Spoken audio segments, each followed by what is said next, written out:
Halo, apa kabar Wong Kito Galo? Selamat berjumpa kembali dalam program berita seputar Anju Sumsel. Di saat Anda siap beraktivitas di pagi hari, saya Anggi Pradita siap menemani Anda dengan berbagai berita dan informasi menarik. Hari ini Senin 18 November 2024. Pemirsa, inilah seputar Anju Sumsel. Selengkapnya.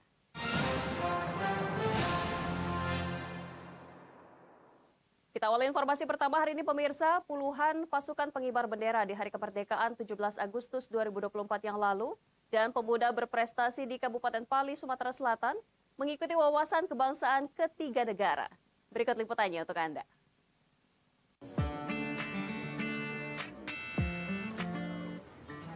Setelah diberikan pengarahan dan dilepas langsung oleh Wakil Bupati Pali, Sumarjono, di halaman kantor Bupati Pali, rombongan pasukan pengibar bendera Kabupaten Pali dan pemuda berprestasi Pali langsung menuju kota Palembang, kemudian terbang ke Batam dan langsung menyeberang ke Johor, Malaysia menuju Kuala Lumpur.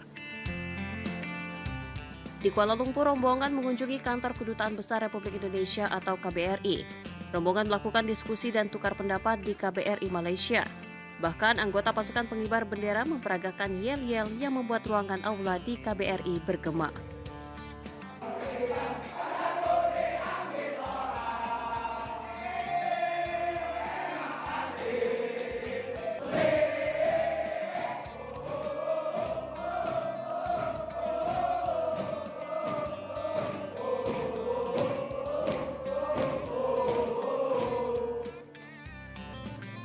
Sekretaris Satu Pendidikan Sosial dan Budaya KBRI Malaysia, Berhan Akla, sangat mengapresiasi sekali kegiatan wawasan kebangsaan ini.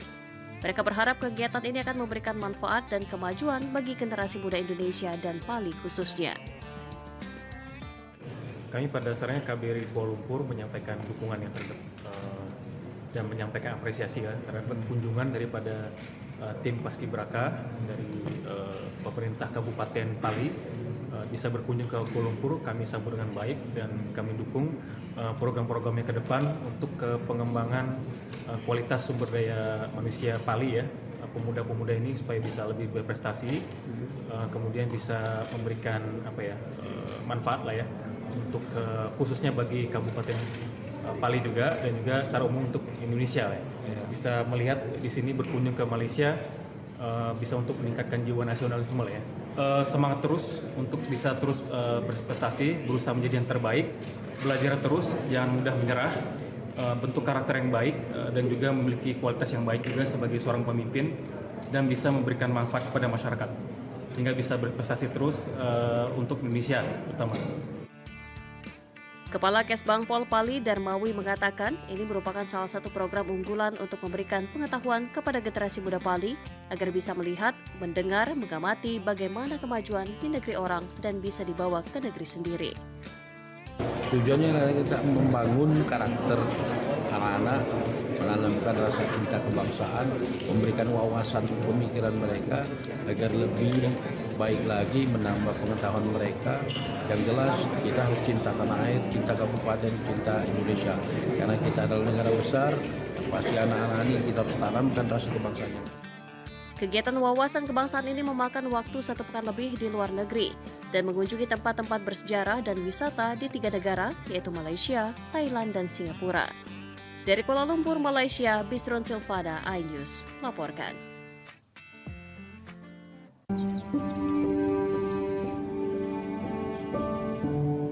Inilah suasana rumah milik salah satu warga di Jalan Tiakudu, Kelurahan 8 Ulu, Kecamatan Sumber Ulu 1, Palembang.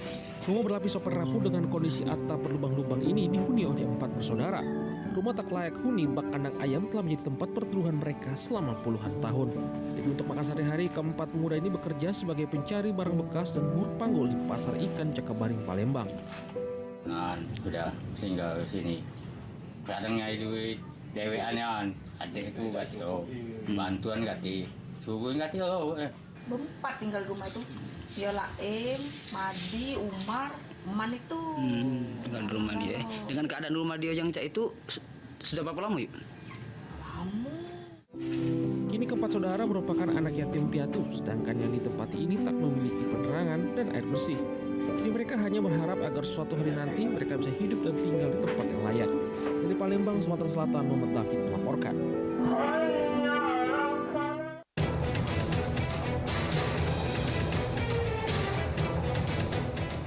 Anggota kepolisian dari Polres Jember melakukan olah TKP di rumah Sutali, 65 tahun, korban pembunuhan oleh anak kandungnya sendiri yang bernama Sutikno. Korban dibunuh di rumahnya di lingkungan Jambuan, Kecamatan Sumbersari, Jember.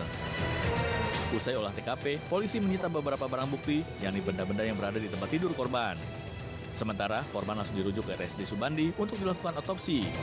Kami dari petugas Polsek Sumbersari menuju ke TKP dan betul bahwa di dalam ruangan tersebut ada orang yang meninggal dalam posisi terlentang. Ketua RT lingkungan Jambuan menyebut pembunuhan dilatar belakangi karena masalah tanah. Saat anaknya meminta bagian tanah, bapaknya tidak memberi hingga akhirnya ditusuk dengan senjata tajam di bagian paha dan tangannya.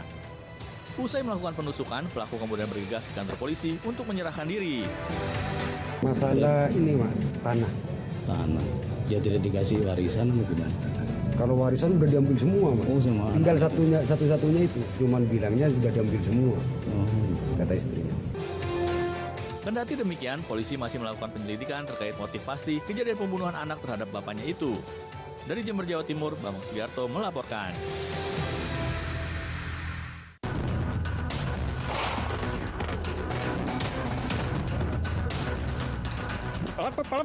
Puluhan pemain judi sabung ayam di Kampung Malise kocar kacir saat tim gabungan dari Polres Pangkep melepaskan tembakan peringatan ke udara. Aksi kejar-kejaran sempat terjadi ketika para pelaku kabur begitu melihat kedatangan polisi. Dalam operasi ini petugas berhasil mengamankan 2 pelaku, 5 ekor ayam jago aduan siap tarung, serta belasan unit sepeda motor milik para penyabung. Penggerebekan ini berawal dari laporan warga yang merasa resah dengan adanya aktivitas sabung ayam di kawasan tersebut. Warga mengeluhkan keramaian yang mengganggu ketenangan kampung dan dugaan praktik perjudian yang kian marak. Selain menangkap 2 pelaku, petugas juga membongkar arena sabung ayam dengan membakar sejumlah properti untuk memberi efek jerah. Kami melakukan tembakan ke arah udara sehingga mereka terhambur, lari. Dan kami berhasil mengamankan yang 2 orang itu.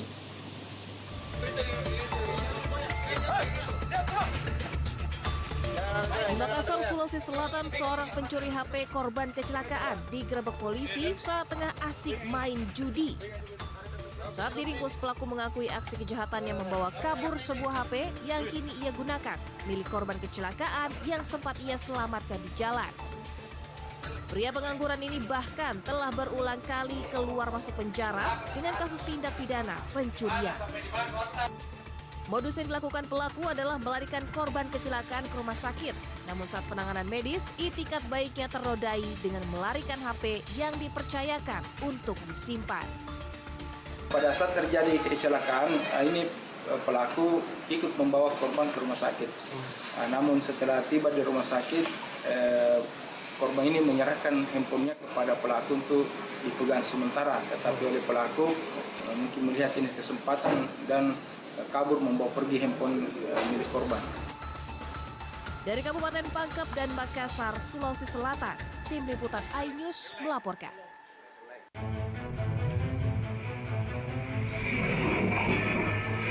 Rekaman video CCTV milik warga menunjukkan detik-detik sebuah kendaraan travel tipe Hiace tergelincir dan berputar hingga menabrak pagar rumah warga di Wonosari, Gunung Kidul, Yogyakarta. Akibat kerasnya bantingan membuat seorang penumpang dan sopir terlempar dari dalam mobil dan terkapar di aspal. Kejadian bermula saat kendaraan travel bernomor polisi AE 7358UX yang dikendarai Joko Rianto, warga Pacitan, Jawa Timur, melaju kencang di tengah guyuran hujan dari arah timur menuju ke arah barat atau Kecamatan Wonosari. Sesampainya di lokasi kejadian, mobil ini mendahului kendaraan lain yang tidak diketahui identitasnya dengan kecepatan tinggi. Namun karena kondisi jalan licin setelah hujan, mobil tergelincir hingga berputar dan akhirnya berhenti setelah menabrak pagar rumah warga. Akibat kejadian ini, 1 supir dan 3 penumpang mengalami luka-luka dan harus dibawa ke rumah sakit. Dari Pacitan, rencana mau ke Jogja. Acara apa ini mas? Acara pulang kampung. Oh pulang kampung. Berapa orang mas yang tadi ikut di mobil? Penumpang 5 sama sopir 1.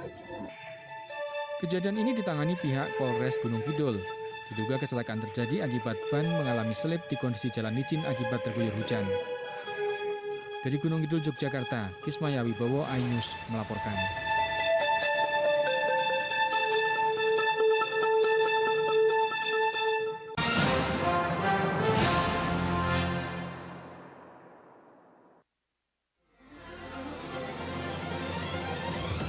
Tim gabungan kembali mengevakuasi korban kecelakaan bus Sriwijaya. Pemirsa, polisi akan mengumumkan hasil uji balistik penembakan gedung DPR. Pemirsa, razia minuman keras di Tangerang, Banten diwarnai kejar-kejaran polisi dan beberapa pemuda PAB.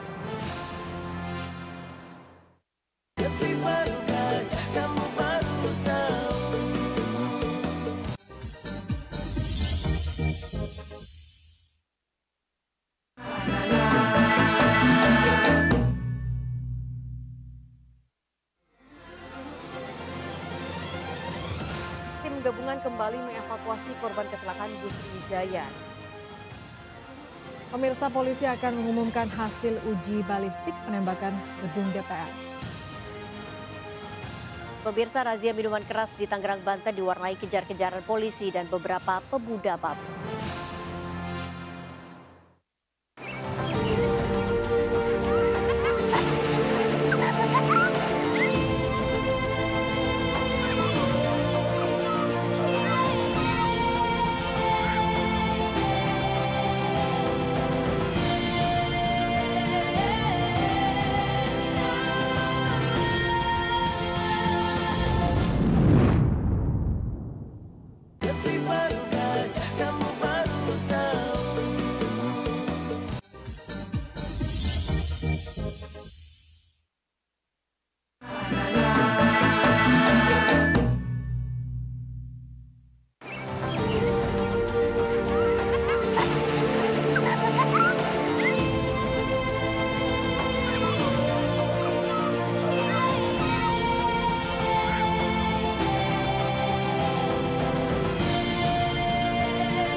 Tim gabungan kembali mengevakuasi korban kecelakaan bus Sriwijaya.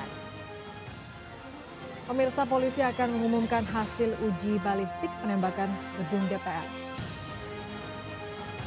Pemirsa, razia minuman keras di Tangerang, Banten diwarnai kejar-kejaran polisi dan beberapa pemuda PAB.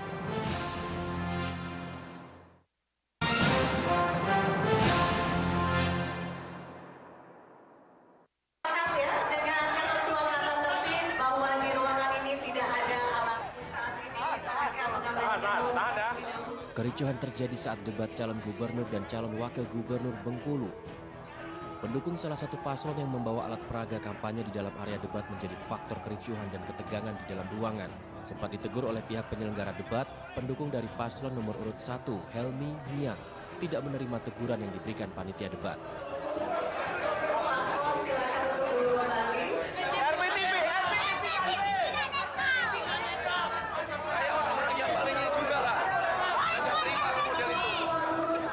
Pendukung sempat bersorak dan menolak APK-nya diamankan penyelenggara debat. Pihak Bawaslu Bengkulu menghimbau kepada KPUD Bengkulu terus mengingatkan para pendukung untuk tidak menyertakan APK ke area debat. Masuk media dijadikan panitia. Kalau emang panitia yang netral dong. Berapa kontrak RBTV? Berapa kontrak RBTV?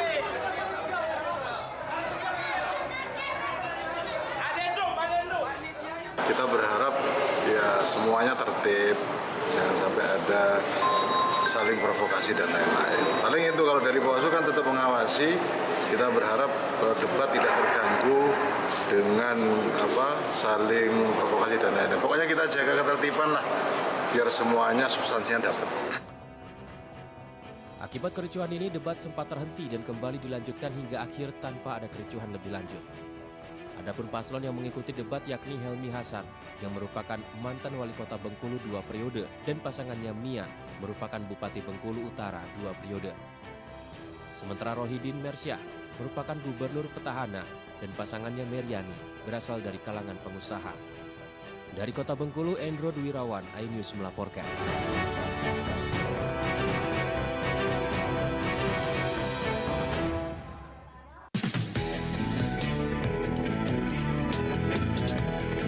Kamera CCTV merekam aksi seorang wanita yang berbelanja di toko susu Rangkapan Jaya, Pancoran Mas, Depok. Usai berbelanja, pemilik toko baru sadar jika uang pecahan Rp100.000 yang digunakan pelaku ternyata palsu. Kesaksian dari pemilik toko saat berbelanja, pelaku sempat menanyakan harga beberapa produk. Namun bukannya mendapat kembalian, pelaku justru harus menambahkan sejumlah uang. Sekilas memang tidak ada perbedaan antara uang asli dan uang palsu. Namun, bila dilihat lebih teliti, sangat jelas bahwa tulisan dan angka di uang palsu tidak rapi. Suami saya ke kasir, ke meja kasir untuk menaruh uang palsunya gitu. Nah, pas engeh-engeh kok ini kayak palsu gitu kan. Dilihat, diraba, diterawang, oh iya ini bener palsu, nggak ada bayangan. Biasanya kalau uang sama dia dicoba uang asli sama uang palsu itu, oh iya bener ini uang palsu. Berbekal rekaman CCTV, korban melapor kejadian ini ke Polsek Pancoran Mas untuk ditindaklanjuti. Pasalnya peredaran uang palsu di kota Depok sudah sangat meresahkan para pelaku usaha. Dari Depok, Jawa Barat, Yung Rizky, iNews melaporkan.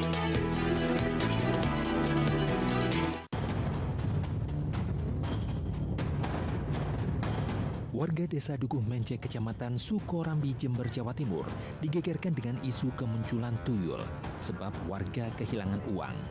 Kejadian kehilangan uang diderita pemilik warung dan toko. Warga bahkan memasang spanduk waspada tuyul di sekitar lingkungan permukiman. Salah satu korban terpaksa mengganti uang milik warga sebesar Rp50.000 dan Rp100.000 yang dikelolanya karena hilang secara misterius. Ya takut Pak, kalau ada uang nanti hilang tidak belanja saya Pak. Lama udah Pak. Saya yang sering hilang, Uangnya orang lagi Pak. Aduh. Ya 60 Pak. Kok tak laku? Berapa Bu? Hilang berapa Bu? Ya satu harinya itu hilang 100. Memang ada beberapa warga itu yang merasa kehilangan uang. 100, ada yang 50.000, 100.000 seperti itu. Cuman kepastian itu diambil sama tuyul ini kan juga belum pasti. Warga pun diimbau waspada meski teror tuyul ini belum bisa dipertanggungjawabkan kebenarannya. Sebagai alternatif, warga bisa menyimpan uangnya di bank. Sementara polisi meminta warga untuk mencopot banner waspada tuyul tersebut agar tidak meresahkan. Dari Jember, Jawa Timur, Bambang Sugiarto, iNews melaporkan.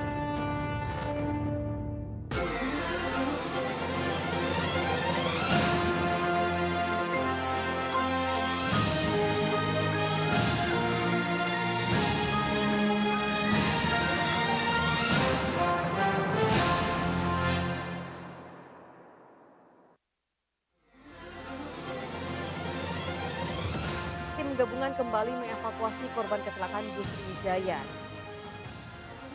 Pemirsa, polisi akan mengumumkan hasil uji balistik penembakan gedung DPR. Pemirsa, razia minuman keras di Tangerang, Banten diwarnai kejar-kejaran polisi dan beberapa pemuda pabrik.